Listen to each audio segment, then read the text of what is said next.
Welcome to a coastal village at the edge of a world where Greek and Norse myths collide. When the first Greek settlers arrived here, they found themselves in a difficult position. They desperately needed timber for their homes and furnaces.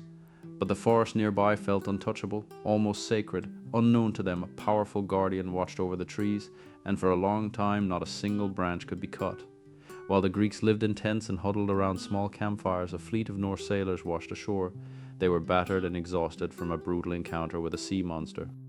Their ships had reached their final destination, but the hulls were no longer fit for the open water. In a moment of shared necessity, the two cultures merged.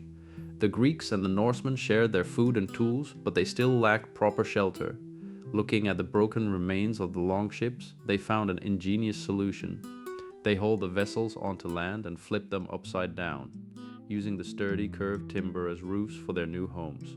As generations passed, the forest eventually flourished, finally allowing the villagers to harvest enough wood for traditional buildings. But the old ways remained. Even as the village grew into a bustling port, those original structures stood as a testament to their history.